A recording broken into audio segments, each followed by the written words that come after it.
నమస్తే, welcome to special focus. ఆంధ్రప్రదేశ్లో ఎన్నికలు సమీపిస్తున్న వేళ అధికార పార్టీ వైసీపీకి షాక్ ఇస్తున్నారు సొంత పార్టీ నేతలు. టికెట్ రానందుకు పార్టీలో గుర్తింపు లేదని ఈ మరికొందరు ఒకరిపై ఒకరు మరొకరు వైసీపీలో రాజీనామా చేస్తూ వస్తున్నారు. ఈ రాజీనామాల పర్వం ఇంకా కొనసాగుతూనే ఉంది. 4.5 ఏళ్లకు పైగా కిక్కురుమనకుండా తలలూపిన వాళ్ళు మనసులోనే మౌనంగా ఆక్రోశించి గట్టిగా ఇప్పుడు నోరు విప్పుతున్నారు. రమను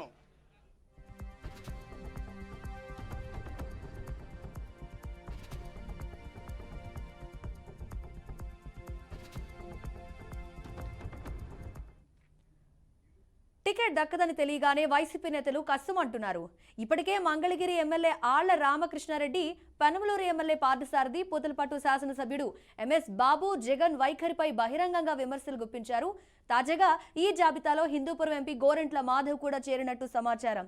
బళ్ళారి నుంచి వచ్చిన శాంతను హిందూపురం ఎంపీ అభ్యర్థిగా ప్రకటించారు. మరోవైపు ఎలాంటి సంకేతాలు లేకుండానే రామచంద్రయ్య ఆకస్మికంగా టీడీపీ తీర్థం పుచ్చుకోవడం రాజకీయ వర్గాల్లో సంచలనం సృష్టించింది. హిందూ మహాసభ రాష్ట్ర అధ్యక్షుడు వెలగపూడి గోపాలకృష్ణతో కలిసి చంద్రబాబు సమక్షంలో పార్టీలో చేరిపోయారు.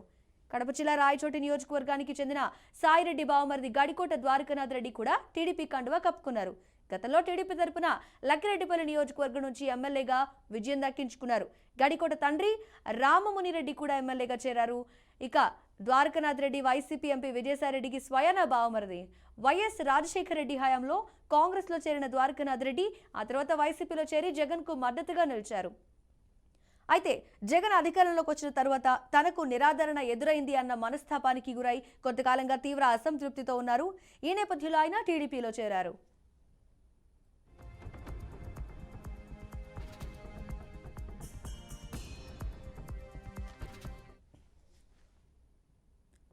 విశాఖపట్నం జిల్లా అనకాపల్లికి చెందిన మాజీ మంత్రి దాడి వీరభద్రరావు తన 2 కుమారులు రత్నాకర్, జైవీర్లతో కలిసి టీడీపీ తీర్థం పుచ్చుకున్నారు.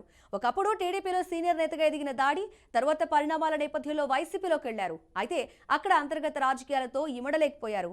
ముఖ్యంగా జగన్ వ్యవహార శైలితో విభేదించి కొంతకాలంగా దూరంగా ఉన్నారు. ఈ క్రమంలో ఎన్నికలకు ముందు ఆయన కుమారులతో కలిసి టీడీపీ కండువా కప్పుకున్నారు. ఇక బాపట్ల అసెంబ్లీ నియోజకవర్గానికి చెందిన వైసీపీ నేత, జెడ్పీటీసీ సభ్యుడు పిట్ల వేణుగోపాల్ రెడ్డి కూడా టీడీపీలో చేరారు. బాపట్ల వైసీపీ ఎమ్మెల్యే, మాజీ ఉపసభాపతి కోన రఘుపతి వ్యవహార శైలితో విభేదించిన ఆయన కొన్నాళ్లుగా వైసీపీకి దూరంగా ఉంటూ వచ్చారు.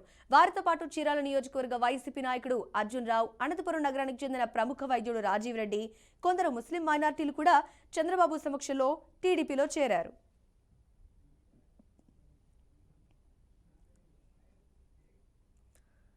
వరుసగా వైసీపీ నుంచి ఇటు టీడీపీకి మంత్రులంతా కూడా, నేతలంతా కూడా కొంతకాలంగా వైసీపీకి దూరంగా ఉన్న వాళ్ళు టీడీపీ వైపే మళ్ళుతున్నారు. అంటే ఈ రాజకీయ పరిణామాలకి ఏంటి కారణం అవుతుంది? డీటెయిల్స్ మా ప్రతినిధి సాంబశివరావు అడిగి తెలుసుకుందాం. అయితే సాంబశివరావు చెప్పండి, ఓవరాల్గా వైసీపీ అసంతృప్తులు మాత్రమే ఈ డీటెయిల్స్ ఏ విధంగా ఉంటుందని డీటెయిల్స్ అన్ని కూడా సాంబశివరావు అందిస్తారు. రాష్ట్రంలో ఎన్నికల వేడి ప్రారంభమైంది. జంపు జిల్లానీలతో రాజకీయాలు హీటెక్కాయి. ముఖ్యమంత్రి జగన్ పూర్తిగా గత నెల రోజుల నుంచి కూడా ఎన్నికలపైనే దృష్టి పెట్టారు. ఎక్కడికెక్కడ అభ్యర్థులు మారుస్తున్నారు. మొదటి లిస్టు రెడీ అయింది, రెండో లిస్టు కూడా రెడీ అయింది. రెండో లిస్టులో మొదటి లిస్టు చూసుకుంటే ఉమ్మడి తూర్పుగోదావరి జిల్లాను పరిశీలిస్తే పీగన్నవరం నుంచి కొండటి చిట్టిబాబుకి టికెట్ లేదని చెప్పారు. ఆయన గ్రామీణాభివృద్ధి సంస్థ మన మంచినీటి విభాగంలోనే పనిచేస్తారు, ఆర్డబ్ల్యూఎస్లోనే పనిచేసిన అనుభవం ఆయనకు ఉంది. ఆయనకి టికెట్ లేదన్నారు. అదేవిధంగా రాజ్యసభ సభ్యుడు బోసు గారి కుమారుడు సూర్యప్రకాష్ ని రామచంద్రపురానికి టికెట్ కేటాయించి రామచంద్రపురంలో ఉన్న మంత్రి వేణు రాజమండ్రి రోడ్లు పంపించారు. కాకినాడ జిల్లాకు సంబంధించి వరుపుల సుబ్బారావుని పత్తిపాడు ఇన్ఛార్జిగా నియమించి పర్వత పూర్ణచంద్రప్రసాద్ టికెట్ లేదన్నారు. పిఠాపురానికి కాకినాడ ఎంపీ వంగ గీతకిచ్చి దొరబాబుకు టికెట్ లేదని చెప్పారు. అదేవిధంగా జగ్గంపేట జ్యోతుల సెంటిబాబు ఎవరితో మొదటిసారి గెలిచాడు, ఆయన పబ్లిక్ లో ఇమేజ్ లేదు కాబట్టి ఆయన మార్చేశారు. అక్కడ తోట నరసింహం మాజీ మంత్రి, మాజీ ఎంపీ, ఆయనకి అధికారులు ఇచ్చారు. ఏతావాత పరిశీలిస్తే జంపు జిల్లా నీళ్లు పెరుగుతున్నారు. వైసీపీ నుంచి టీడీపీలోకి వస్తున్న వలసలు ఎక్కువగా ఉన్నాయి. ముఖ్యంగా మనం పరిశీలిస్తే దాడి వీరభద్రరావు అనకాపల్లి, ఆయన ఇంజనీరింగ్ కళాశాలలో ఉన్నాయి, ఆయన స్వతహాగా అధ్యాపకుడు. చంద్రబాబు ఎన్టీఆర్ పిలుపు మేరకు రాజకీయాల్లోకి వచ్చారు. తర్వాత విభేదాలు వచ్చి వైసీపీలోకి వెళ్లారు. వైసీపీలోకి వెళ్లిన దగ్గర నుంచి కూడా ఆయన పట్టించుకోకపోవడంతో దాడి వీరభద్రరావు, ఆయన కుమారుడు రత్నాకర్ కూడా చంద్రబాబును కలిసి టీడీపీ తీర్థం తీసుకున్నారు. ముఖ్యంగా వైసీపీలో నెంబర్ 2గా ఎవరైతే ఉన్నారో విజయసాయి రెడ్డి, ఆయన సొంత బావమరిది ద్వారకానాథ్ రెడ్డి, ఆయన కడప జిల్లా రాయచోటి, ఆయన కూడా టీడీపీలో చేరారు. ఆయన మా టీడీపీలో చేరిన సందర్భంగా మీడియాతో మాట్లాడుతూ తన బావమరిదైన విజయసాయి రెడ్డి, తన బావ, ఆయన సీఎం పేషీలో చక్రం తిప్పుతున్నారు, అవినీతి పనులు ప్రోత్సహిస్తున్నారు, కానీ ఆయన కూడా బయటకు వచ్చేసే రోజు దగ్గరలో ఉందని వ్యాఖ్యానించిన విశేషం. మరో పక్క చూస్తే ఇతర పార్టీల నాయకులు కూడా పెద్ద ఎత్తున తరలి వస్తున్నారు. నెల్లూరు జిల్లా నుంచి ఆనం రామనారాయణ రెడ్డి ఇప్పటికే టచ్లో ఉన్నారు. అదేవిధంగా మన శ్రీధర్ రెడ్డి, కోటంరెడ్డి శ్రీధర్ రెడ్డి, ఆయన కూడా ఆల్రెడీ పార్టీలోకి రావడం జరిగింది. ఉండవల్లి నుంచి మన ఉండవల్లి శ్రీదేవి కూడా పార్టీలోకి వచ్చారు. ఇంకా పరిశీలిస్తే కొత్తపల్లి సుబ్బారెడ్డి పశ్చిమ గోదావరి జిల్లా అయింది. తనకు కానీ తన కుమారుడు కానీ టికెట్ ఆఫర్ ఇస్తే ఖచ్చితంగా టీడీపీలోకి వస్తామని చెప్పడం జరిగింది. ఏదైతే ఉమ్మడి తూర్పుగోదావరి జిల్లాలో పరిశీలిస్తే పర్వత పూర్ణచంద్రప్రసాద్ బేషరతుగా పార్టీలో చేరతారని చెప్పి సీఎంను కలవడం జరిగింది, మన చంద్రబాబును కలవడం జరిగింది. రాజకీయాలు పూర్తి స్థాయిలో హీటెక్ అయ్యి ఇదే సమయంలో తెలుగుదేశం బలంగా ఉంది అనుకున్న సమయంలో విజయవాడకు సంబంధించి ఎంపీగా ఉన్న కేసీనేని నాని, ఆయన తమ్ముడు చిన్ని, రెండు వర్గాలు బాహాబాహికి పాల్పడడం చంద్రబాబుకు తలనొప్పి కలిగించే అంశంగా మారింది. వైసీపీ నుంచి ఎవరు వచ్చినా సరే సాధారణంగా అటు టీడీపీలోకి జనసేనలో కూడా ఆహ్వానించుకుంటున్నారు. జనసేనలో కూడా ఒక టీం తయారు చేసుకుంటున్నారు. ఎందుకంటే ఒకవేళ చంద్రబాబుతో విభేదాలు వస్తే వైసీపీ నుంచి దాదాపు 22 మంది ఎమ్మెల్యేలు బయటకు వస్తున్నారు కాబట్టి వారిని కలుపుకుని 100 స్థానాల్లో పోటీ చేసేందుకు పవన్ కళ్యాణ్ కూడా ప్రత్యేక ఏర్పాట్లు చేసుకుంటారు. ఈ నేపథ్యంలో తెలుగుదేశం, జనసేన, వైసీపీ పూర్తిగా రాజకీయాలపై దృష్టి పెట్టినప్పటికీ బీజేపీ నుంచి ఎలాంటి స్పందన లేదు. రాష్ట్ర అధ్యక్షులు మాత్రం జిల్లాల వారీ పర్యటనలో పూర్తి చేశారు. ఇప్పుడు దాకా 23 జిల్లాల పర్యటన పూర్తయింది. ఇక అన్ని రాజకీయాలు పరిశీలిస్తే పూర్తిగా గెలిచే గుర్రాలకే టిక్కెట్లిస్తామని చెప్పడం జరిగింది. ముఖ్యమంత్రి జగన్మోహన్ రెడ్డి తీసుకున్న నిర్ణయాన్ని వైసీపీ అనుకూలంగా ఉన్న ఎమ్మెల్యేలు కానీ, నిన్న మనం చెల్ల జగిరెడ్డితో మాట్లాడినప్పుడు కానీ ధైర్యమైన నిర్ణయం తీసుకుంటున్నారు. సిట్టింగ్లు మార్చేస్తున్నారంటే మాకు గెలుస్తా ఉన్న ధీమా ఉంది, అందుకే మారుస్తాం, మా సంక్షేమ పథకాలు మమ్మల్ని గట్టెక్కిస్తాయని వాళ్ళు చెప్తున్నారు. తెలుగుదేశం చంద్రబాబు మాత్రం అదేవిధంగా లోకేష్ చాలా పట్టుదలగా ఉన్నారు. ఎటువంటి పరిస్థితుల్లో ఈసారి వైసీపీ అధికారంలోకి రాకూడదు, టీడీపీ, జనసేన కూటమి అధికారంలోకి రావాలన్న కృతనిశ్చయంతో పనిచేస్తున్నారు. 3 రోజుల పాటు కాకినాడలో బస చేసిన పవన్ కళ్యాణ్ పూర్తిగా కాకినాడ సిటీలో ఎవరైతే ద్వారంపూడి చంద్రశేఖర్ రెడ్డి జగన్కి అనుకూలంగా ఉండి ఆయన వ్యాపార భాగస్వామిగా అత్యంత సన్నిహితుడిగా ఉన్నాడో ఆయన్ని ఓడించాలన్న టార్గెట్ అటు చంద్రబాబు, ఇటు పవన్ కళ్యాణ్లో కనబడుతుంది. ముఖ్యంగా నిన్న ముఖ్యమంత్రి జగన్ పాల్గొన్న సభలో మాట్లాడుతూ చంద్రశేఖర్ రెడ్డి చంద్రబాబుని బంగాళాఖాతంలో కాల్పేయండి, చంద్రబాబు దౌర్భాగ్యం అంటూ మళ్లీ వ్యక్తిగత విమర్శలు చేస్తారు. ముఖ్యమంత్రి జగన్ కూడా వీళ్ళిద్దరినీ తోడు దొంగలంటూ దత్తపుత్రుని విమర్శించడం జరిగింది. ఈ నేపథ్యంలో వలసలు పెరుగుతున్నాయి. శ్రీకాకుళం, విజయనగరం నుంచి కూడా దాదాపు 10 నుంచి 15 మంది సీనియర్ నేతలు టీడీపీలో చేరేందుకు లోకేష్తో చర్చలు జరుపుతున్నారు. ఇక ఉమ్మడి గోదావరి జిల్లాల్లో 10 మంది వైసీపీకి చెందిన అగ్ర నాయకులు, 1-2 ప్రజాప్రతినిధులు కూడా టీడీపీలోకి రావడానికి సిద్ధంగా ఉన్నారు. పీగన్నవరం నుంచి మాత్రం కొండెడ్డి చిట్టిబాబు తాను జనసేనలోకి వెళ్తున్నట్టు చెప్పారు. అదేవిధంగా జ్యోతుల నెహ్రూ, జ్యోతుల చంటిబాబుని పార్టీలోకి రానివ్వనని స్పష్టంగా చెప్పడంతో ఆయన కూడా జనసేన ఆల్రెడీ కలిసి మన పవన్ కళ్యాణ్ కలిసి వెళ్లడం జరిగింది. ఎక్కడ చూసినా రాజకీయ వేడి కనబడుతుంది. అదేవిధంగా కొంతమంది పందాలు కూడా వేసుకుంటున్నారు. సిట్టింగ్ ఎమ్మెల్యే గెలుస్తాడా గెలవడా అని ఒక పందం, ఈయనకి టికెట్ ఉంటుందా ఉండదా అని ఒక పందం వేస్తున్నారు. దీనికి కూడా కారణం ఉంది. నిన్నటి వరకు తుని నుంచి ఎవరైతే ఎమ్మెల్యే ఉన్నారో రోడ్లు భవనాల శాఖ మంత్రి దాడిశెట్టి రాజా, ఆయన టికెట్ కన్ఫర్మ్ అయిందన్నారు. కానీ ముద్రగడ పద్మనాభం కాపు ఉద్యమ నేత ఆయనకి టికెట్ ఎలా ఉన్నా అబ్బాయికి ప్రతిభ టికెట్ ఇస్తామని చెప్పడం జరిగింది. కానీ చివరి క్షణంలో వరుపుల సుబ్బారావుని ఇన్ఛార్జిగా పెట్టారు. ఈ నేపథ్యంలో ముద్రగడ కాపు సపోర్ట్ కావాలి కాబట్టి ముద్రగడ బొద్దుగించి ఆయన కుమారుడు ఎవరైతే చెల్లారో ఉన్నారో ఆయన గిరి అని పిలుస్తారో వాళ్ళ భార్య సిరికి తుని నుంచి టికెట్ ఇచ్చేందుకు ప్రతిపాదనలు పెడుతున్నారు. యనమల రామకృష్ణుడు తన వారసత్వంగా తన కూతురు దివ్యనే బరిలో పెట్టారు కాబట్టి వైసీపీ కూడా పూర్తిగా మహిళనే బరిలో పెట్టాలనే ఉద్దేశంతో ముద్రగడ పద్మనాభం కోడలు సిరిని రంగంలోకి దింపుతున్నారు. అదే కనుక జరిగితే దాడిశెట్టి రాజాకు కాకినాడ పార్లమెంట్ సీటు కేటాయిస్తామని చెప్పడం జరిగింది. దాడిశెట్టి రాజా కూడా ముద్రగడ కుటుంబానికి టికెట్ ఇస్తే నాకు అభ్యంతరం లేదని చెప్పారని పార్టీ వర్గాలు చెప్తున్నాయి. ముఖ్యంగా రాజకీయ చైతన్యం అధికంగా ఉన్న గోదావరి జిల్లాలు కానీ, విశాఖ, అదేవిధంగా విజయవాడ, గుంటూరు ఇలాంటి పరిసర ప్రాంతాలన్నీ చూస్తే కూడా వైసీపీ నుంచి బయటకు వస్తున్న వాళ్ళు ఎక్కువగా ఉన్నారు. నిన్న మాత్రం బొత్స సత్యనారాయణ మాడుతూ ఉమ్మడి కృష్ణా జిల్లాలో మాత్రమే మార్పులుంటాయి, మిగతా వాళ్ళంతా ఎలా పడితే యథావిధిగా వాళ్లే పోటీ చేస్తారని చెప్పారు. ఆయన చెప్పిన కొద్దిసేపటి తర్వాతే ముద్రగడ పద్మనాభం కోడల పేరు తుని నుంచి తెరపైకి వచ్చింది. మరి కావాలని బొత్స సత్యనారాయణ డైవర్షన్ చేయడానికి ఎలా చేశారా, ఎవరి సీట్లు వాళ్ళకి ఉంటే నమ్మకం కల్పించే ప్రయత్నం చేస్తారో అన్నది కూడా రాజకీయ కోణంలో పరిశీలించాల్సిన అంశంగా ఉంది. రాష్ట్ర వ్యాప్తంగా ముఖ్యంగా చెప్పాలంటే రాయలసీమ నుంచి, అదేవిధంగా నెల్లూరు నుంచి, తూర్పుగోదావరి, పశ్చిమ గోదావరి, విశాఖపట్నం నుంచి వైసీపీ నుంచి అధిక వలసలు టీడీపీలోకి వస్తున్నాయి. వారం రోజుల క్రితమే వైసీపీకి చెందిన ఎమ్మెల్సీ ఆయన జనసేనలో చేరారు. తాజాగా దాడి వీరభద్రరావు ఎమ్మెల్సీగా ఉన్నప్పటికీ తన పదవి పోతుందని కూడా ఆలోచించకుండా టీడీపీలో చేరారని చెప్పి చంద్రబాబు వ్యాఖ్యానం చేశారు. కాకినాడ, తూర్పుగోదావరి, బిఆర్ అంబేద్కర్ కోనసీమ జిల్లాల్లో కూడా వైసీపీలో ప్రకంపనలు పుడుతున్నాయి. నిన్న ముఖ్యమంత్రి సభ విజయవంతమైంది కాబట్టి మాకు ఎలాంటి ఇబ్బంది లేదు, మేము గెలుస్తామన్న దోకాతో చెప్తున్నారు. కానీ ఆ మీటింగ్ వచ్చింది వాలంటీర్లు, అదేవిధంగా ఆశా వర్కర్లు, సచివాలయ సిబ్బంది, డ్వాక్రా మహిళలు వాళ్ళని చూసుకుని సభ పెట్టుకున్నారని చెప్పి చంద్రబాబు ఆరోపణ చేయడం జరిగింది. ఏది ఎలా ఉన్నప్పటికీ ముఖ్యంగా ఎన్నికలు టీడీపీ జనసేనకి చావో రేవో. ఎందుకంటే ఇప్పటికే చంద్రబాబు వయసు మీరిపోయింది, చంద్రబాబు వృద్ధుడంటూ నేరుగా జగన్ ఆరోపణలు చేస్తున్నారు.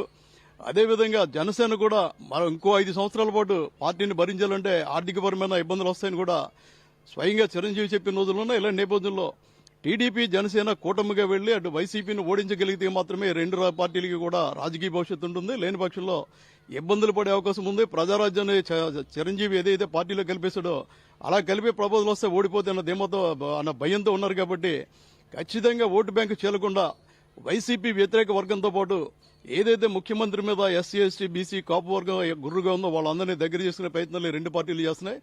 అదేవిధంగా ఎక్కడ చూసినా రాజకీయ చర్చలు జరుగుతున్నాయి. తాజాగా ఏదైతే జనసేన కూడా పోటీకి సిద్దమని చెప్పింది. 3 రోజులు పవన్ కళ్యాణ్ జిల్లాలో ఉండి వెళ్లారు. మళ్లీ 3 రోజులు పర్యటనకు వస్తున్నారు. కాకినాడ, బిఆర్ అంబేద్కర్ కోనసీమ, తూర్పుగోదావరి జిల్లాల్లో కూడా ఆయన పర్యటన కొనసాగనుంది.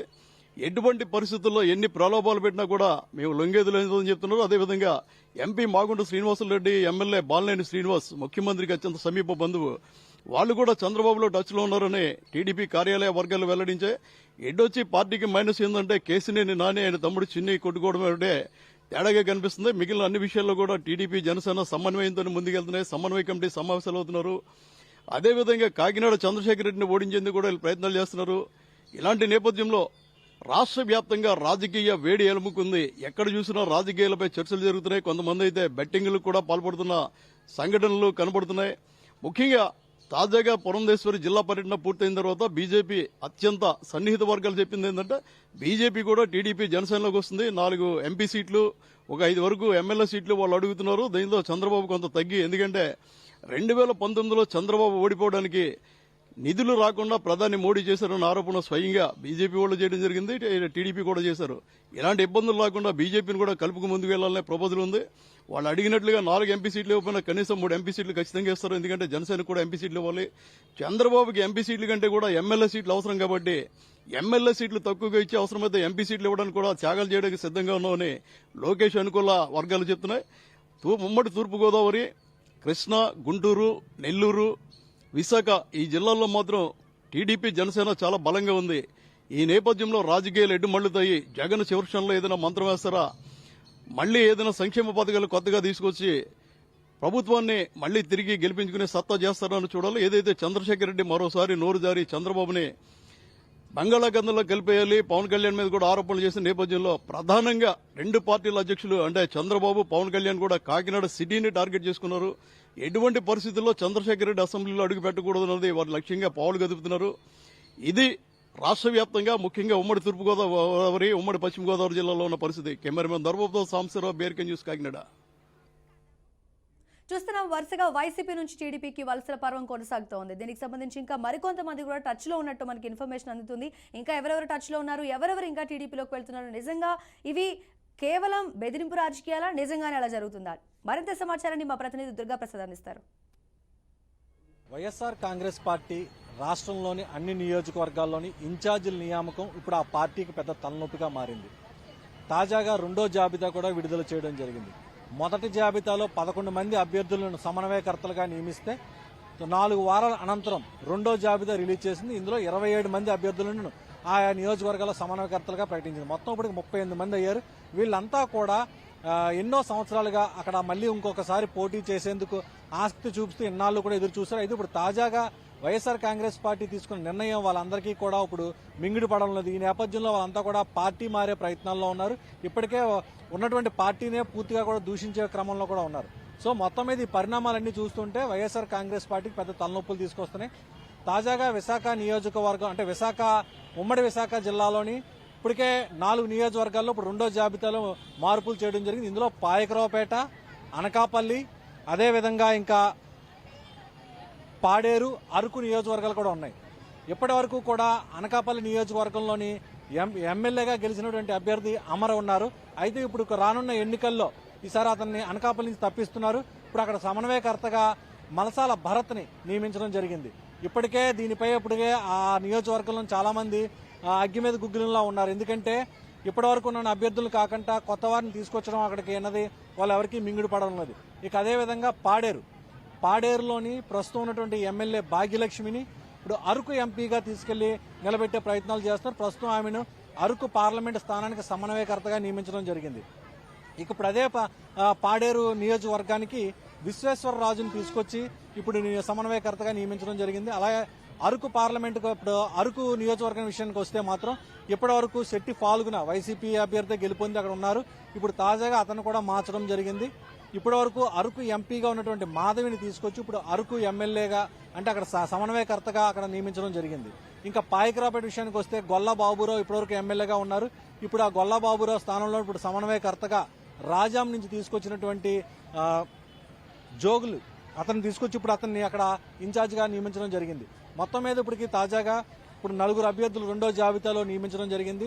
ఇప్పటి వరకు కూడా చూసుకుంటే ఉమ్మడి విశాఖ జిల్లాలో 15 నియోజకవర్గాలు ఉంటే ఇప్పటికి దాదాపు 8 నియోజకవర్గాలకి సమన్వయకర్తలను ఫైనల్ చేశారు. అందులోని గాజువాక నియోజకవర్గానికి విషయానికి వస్తే గాజువాకలోని ఉరుకూడి చంద్రరావుని ఇప్పుడు నియోజకవర్గ ఇన్ఛార్జిగా నియమించడం జరిగింది. దీంతో అక్కడ ఉన్నటువంటి ఎమ్మెల్యే ఎవరైతే ఉన్నారో తిప్పల నాగిరెడ్డి ఇప్పుడు అతను పార్టీ మారే ఆలోచనలో ఉన్నారని చెప్పి మనకు అందుతున్నట్టు సమాచారం. తాజాగా కాంగ్రెస్ పార్టీ రాష్ట్రంలోని త్వరలో రాబోతున్న నేపథ్యంలో అంటే మరింత ఊపి పెంచనున్న నేపథ్యంలో ఆ పార్టీ వైపు వెళ్లే ఆలోచనలు ఉన్నాయని చెప్పి మనకు అందుతున్నట్టు సమాచారం. ఇక అదేవిధంగా అనకాపల్లి విషయానికి వస్తే మాత్రం ఇప్పుడు ఎలాగైతే మనసల భరత్ నియమించారు. ఇక విశాఖ ఉత్తర నియోజకవర్గానికి కేకే రాజు ఇప్పటికే అతను అభ్యర్థిత్వాన్ని ఖరారు చేసుకుని అతను ప్రచారం చేసుకుంటూ ఉన్నారు. ఇక సౌత్ విశాఖ దక్షిణ నియోజకవర్గానికి వస్తే మాత్రం వాసుపల్లి గణేష్ కుమార్ ఇప్పటికే ఆల్మోస్ట్ అతనే ఖాయం అని చెప్పేసి అందరూ కూడా చెప్పుకోవడం జరుగుతుంది.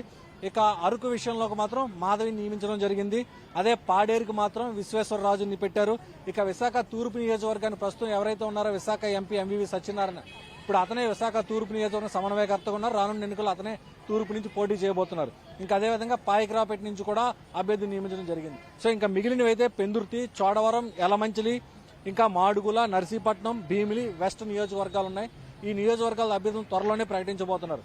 మొత్తం మీద ఇప్పుడు ఈ ఎన్ని పరిణామాలు చూస్తూ ఉంటే స్థానిక ప్రజలు అసలు రాజకీయంగా జరుగుతున్న పరిణామాలు చూసి అసలు ఏమనుకుంటున్నారు అనేది ఇప్పుడు మనం తెలుసుకుందాం. సార్ చెప్పండి, అసలు ఈ జరుగుతున్న పరిణామాలన్నీ చూస్తుంటే మీకు ఏమనిపిస్తుంది? జరుగుతున్న పరిణామాలన్నీ ప్రజల ప్రయోజనం కోసం జరుగుతున్నటువంటి రాజకీయ మార్పులని ఏమీ అనుకోవట్లేదు. ఇవన్నీ వ్యాపార కోణం నుంచి వాళ్ళ రాజకీయాలు కంటిన్యూ అవుతున్నాయి.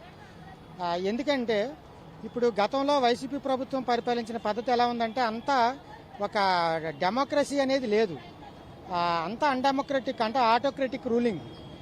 ఎలా అంటే ఇప్పుడు ఏ ఎమ్మెల్యే దగ్గరికి వెళ్ళినా ఏ మంత్రి దగ్గరికి వెళ్ళినా ఏ పనులు అవ్వవు. ఈ ఎమ్మెల్యేలు మంత్రులకే జగన్మోహన్ రెడ్డి అపాయింట్మెంట్ ఇవ్వరు. ఈ ఎమ్మెల్యేల దగ్గరికి పబ్లిక్ వచ్చినా ఏ పనులు జరగట్లేదు. ఇలా ఇదొక పెక్యులర్ సిచ్యువేషన్ అనమాట. అటువంటిప్పుడు ప్రజల్లో ఈ ఎమ్మెల్యేల పట్ల ఎంపీల పట్ల ఒక రకమైనటువంటి వ్యతిరేకతతో ఉన్నారు. స్థానికంగా ఉన్నటువంటి ఎమ్మెల్యేలు ఎంపీల పట్ల ప్రజాప్రతినిధుల పట్ల ఒక రకమైన వ్యతిరేకతతో ఉన్నారు. అది జగన్మోహన్ రెడ్డి గమనించి ఏంటంటే ఎవరైనా కొత్త వ్యక్తుల్ని అక్కడికి కొత్త వ్యక్తుల్ని పంపిస్తే వాళ్ళని చూసి ఓట్లు వేస్తారేమో అని జగన్మోహన్ రెడ్డి ఒక రకమైనటువంటి ఎత్తుగడ. అయినా కానీ టోటల్గా వైసీపీ ప్రభుత్వాన్ని ప్రజలు బేసిక్గా గుర్తించారు. ఎలా గుర్తించారంటే ఇది పబ్లిక్ రిలేటెడ్ పార్టీ కాదు, ఇది ఓన్లీ అంతా జగన్మయం అనే పద్ధతిలోనే ఆలోచిస్తున్నారు. జగన్ గారికి మంత్రులకే అసలు అపాయింట్మెంట్ ఇవ్వరు. మంత్రులకే అపాయింట్మెంట్ ఇవ్వనప్పుడు సామాన్య ప్రజలు అసలు దరిదాపుల్లో వెళ్ళే అవకాశం కూడా లేదు. అసలు కామన్ పీపుల్ ఎవరు కూడా ముఖ్యమంత్రిని కలిసే ఛాన్సే లేదు. అసలు ఏ రాష్ట్రంలోని ప్రపంచంలో లేని పరిస్థితి ఇది. కామన్ పీపుల్ ఒక ముఖ్యమంత్రి ప్రజాప్రతినిధి దగ్గరికి వెళ్ళే పరిస్థితి లేదంటే ఇదొక విచిత్రమైనటువంటి పరిస్థితి. అయితే ఏంటంటే ఇప్పుడు దీని అన్నింటినీ కవర్ చేసుకొని ఇంకొక 5 సంవత్సరాల పాటు మళ్ళీ నెక్స్ట్ రూలింగ్లోకి వచ్చేసి మరొక 5 సంవత్సరాల పాటు ఈ రియల్ ఎస్టేట్ పాలన కొనసాగించి ఎక్కడికక్కడ భూములు మొత్తం ఇవన్నీ ఏమైనా ఉంటే అవన్నీ కూడా లాగేయాలనే ప్లాన్ తప్ప ప్రజల ప్రయోజనం దృష్ట్యా ఏ యాక్టివిటీ కూడా ఈ ప్రభుత్వం చేయట్లేదు. ఇది ప్రజలు గుర్తిస్తున్నారు. ఇప్పటివరకు కూడా రాష్ట్ర ప్రభుత్వం సంక్షేమ పథకాలను నమ్ముకునే ఉన్నది. ఎందుకంటే ప్రభుత్వం ఆ సంక్షేమ పథకాలను చూసే ప్రజలు ఓటు వేస్తారని చెప్పి నమ్మకంతో ఉంది. నిజంగా ఆ సంక్షేమ పథకాలు ఇప్పుడు ప్రజలు ఓటు వేసే దిశగా మళ్లించలేమంటారా? సంక్షేమ పథకాలు జగన్మోహన్ రెడ్డి గారు రాకముందు కూడా సంక్షేమ పథకాలు ఉన్నాయి. అదైతే కొంచెం రూపం మారచ్చు. అలాగైతే జగన్మోహన్ రెడ్డి గారు రూలింగ్లోకి రాకముందు ఇక్కడ బడుగు బలహీన వర్గాలు ఈ పట్టణ ప్రాంతాల్లో కానీ ఎనీ అర్బన్ ఏరియాలో ఎక్కడికి వెళ్తే అక్కడ తిండి దొరికేది. ఒక 5 రూపాయలు ఇస్తే 5 రూపీస్ ఇచ్చినా ఇవ్వకపోయినా భోజనం పెట్టేవారు. అదే తీసేసాడు కదా జగన్మోహన్ రెడ్డి. చాలామంది బాధలు పడుతున్నారు. అసలు మనకి ఒక 5-6 కోట్ల మంది పాపులేషన్ అనుకుంటే సుమారు అందులో ఎలా లేదనే సరే ఒక 50 లక్షల మంది రోజు సఫర్ అవుతున్నారు. ఏంటి అన్నా క్యాంటీన్లు చంద్రబాబు నాయుడు పెట్టాడు కదా, అది తీశాడు. మేమేం తెలుగుదేశం ఏం కాదు, కానీ ప్రజల పక్షాన్ని నిలబడి మాట్లాడే మనుషులు, కానీ అది తీసేశాడు. ఇవాళ గతంలో ఈ ఆరోగ్యశ్రీ ఉండేది, రాజీవ్ ఆరోగ్యశ్రీ ఉద్యోగం ఉండేది. అప్పుడు ఏంటంటే ప్రతి పేషెంట్ని క్రాస్ చెక్ చేసేది గవర్నమెంట్. అసలు నీకు ఆరోగ్యశ్రీ అంటుందా లేదా, నిన్ను ఎవరైనా ఈ కార్పొరేట్ హాస్పిటల్లో నిన్ను ఎవరైనా డబ్బులు అడుగుతున్నారా, ఇలాగ నీ క్రాస్ చెక్ చేస్తుండేవారు. అసలు ఈవేళ హార్ట్ పేషెంట్కే తికాణా లేదు. హార్ట్ అటాక్ అని చెప్పేసి హాస్పిటల్ అడ్మిట్ అయితే మీకు టోటల్గా ఇది రికవర్ అయ్యేసరికి 10 లక్షల రూపాయలు అవుతుంది. మీరు చేరతారా లేదా? అదేంటండి మాకు ఆరోగ్యశ్రీ ఉందండి, వైట్ కార్డు ఉందండి అంటే, లేదండి అన్నిటికీ రావట్లేదు, అది వస్తుందో రాదో చెప్పలేము, కాబట్టి మీరు 10 లక్షల రూపాయలు ఇస్తేనే, 10 లక్షల రూపాయలు కడతానని మీరు సంతకాలు పెడితేనే మేము అడ్మిట్ చేసుకుంటాం అని చాలా ఇన్హ్యూమన్గా కార్పొరేట్ హాస్పిటల్స్ ఇవాళ ప్రవర్తిస్తున్నాయి. మేమే మా బంధువునే కార్పొరేట్ హాస్పిటల్, కేర్ హాస్పిటల్లో తీసుకెళ్తే చాలా గొడవ పడాల్సిన పరిస్థితి వచ్చింది. తాజాగా రాష్ట్ర ప్రభుత్వం ఆరోగ్యశ్రీ పరిధిని పెంచింది. 10 లక్షల నుంచి 25 లక్షలు చేసింది. ఇప్పుడు నిజంగా అది పేదలకు అందరికీ ఉపయోగం ఏంట కదా. 10 లక్షల నుంచి 25 లక్షల ఫిగర్ పెంచింది. అది పేషెంట్లకి పబ్లిక్కి అందాలి కదా, ఎవరికి అందింది అది కదా క్వశ్చన్. గతంలో కూడా 10 లక్షలు ఉంది. ఆ 10 లక్షలు కాదు, 4 లక్షల రూపాయలు ఈ హార్ట్ పేషెంట్ ఖర్చు అవుద్ది. ఆరోగ్యశ్రీ వస్తుందని మాకు నమ్మకం లేదు. మీరు 4 లక్షల రూపాయల్లోని మినిమం 3 లక్షలన్నా కడితేనే అడ్మిషన్ అనేది ఉంటుందని మేము డేటు టైంతో సహా నేను చెప్తాను. మరి అది గతంలో మరి 10 లక్షల రూపాయలు ఉండేది కదా, కానీ అందులో కనీసం ఒక 4 లక్షల రూపాయలు వస్తుందనే గ్యారంటీ కూడా లేదు కదా. మరి అడ్మిట్ చేసుకోలేదు. కేజీహెచ్లో కూడా అప్పుడు కేజీహెచ్లో అడ్మిట్ చేసుకోవాల్సి వచ్చింది. ఆ పేషెంట్ చనిపోయారు అనుకోండి తర్వాత. ఇది ఏమి ప్రజల కోసం పనిచేసే ప్రభుత్వం అయితే కాదండి. ఈవేళ ఏంటంటే జగన్మోహన్ రెడ్డి గారు మంత్రి పదవులు ఇచ్చారు కొంతమందికి, ఎస్సీలకి, ఎస్టీలకి, బీసీలకి అని. అదేంటంటే కాన్స్టిట్యూషనల్ స్ట్రక్చర్ని ఫుల్ఫిల్ చేయడానికి తప్ప, మామూలుగా కొంతమంది మేధావుల్ని క్వశ్చన్ చేసే వాళ్ళని సాటిస్ఫై చేయడానికి తప్ప అది మామూలుగా వాళ్ళకేం ఉపయోగపడదు. ఆ ఎస్సీలకి, ఎస్టీ, బీసీ పాపులేషన్కి కూడా ఉపయోగపడదు. జగన్మోహన్ రెడ్డి గారు ఏదైనా స్కీమ్ కోసం ల్యాప్టాప్ దగ్గర బటన్ నొక్కేటప్పుడు వాళ్ళని పిలుస్తారు, వాళ్ళు వెళ్ళి ఫోటో దగ్గర నించోవాలి అంతే. ఇంక తర్వాత మాట్లాడడం కూడా వాళ్ళతో ఏం డిస్కషన్ ఉండదు. తర్వాత ఏంటంటే ఈయన విజయసాయిరెడ్డి, సుబ్బారెడ్డి, సజ్జల రామకృష్ణారెడ్డి ఇలాంటి ఒక 5-6 రెడ్డిస్ని పెట్టుకున్నాడు. That is the real cabinet. There is no original cabinet in our state. So ఇక్కడ ఏంటంటే ఇక్కడ మినిస్టర్లతోని అదేం క్యాబినెట్ కాదు. ఎవరైతే వాళ్ళని ముఖ్యమైనటువంటి రెడ్డిలు పెట్టుకున్నారో సామంతరాజులు లాంటి వాళ్ళని, వాళ్ళతోనే ఆయన మాట్లాడతారు, వాళ్ళతోనే మాట్లాడి డిసిషన్ తీసుకుంటారు. వాళ్ళు ఏం చేస్తారు, గతంలో మొన్నటి వరకు సాయిరెడ్డి ఉండేవాడు ఇక్కడ, ఇప్పుడు ఏ కారణంగానూ ఇంకో దానికి పంపించారు. ఇక్కడ భూములన్నీ సుమారు 1000 ఎకరాలు కొట్టేస్తున్నారని ప్రజలు గమనిస్తున్నారు, కాబట్టి ఇంకో చోటకి వెళ్ళి దోచుకో అలాగే అక్కడ పంపించేశారు. ఇక్కడేమో సుబ్బారెడ్డి వచ్చారు. సుబ్బారెడ్డి వచ్చి కూడా ఇక్కడ సుబ్బారెడ్డి పబ్లిక్తో సంబంధం ఉండదు, ఇక్కడ ఎమ్మెల్యేలతో కూడా అపాయింట్మెంట్ ఉండదు.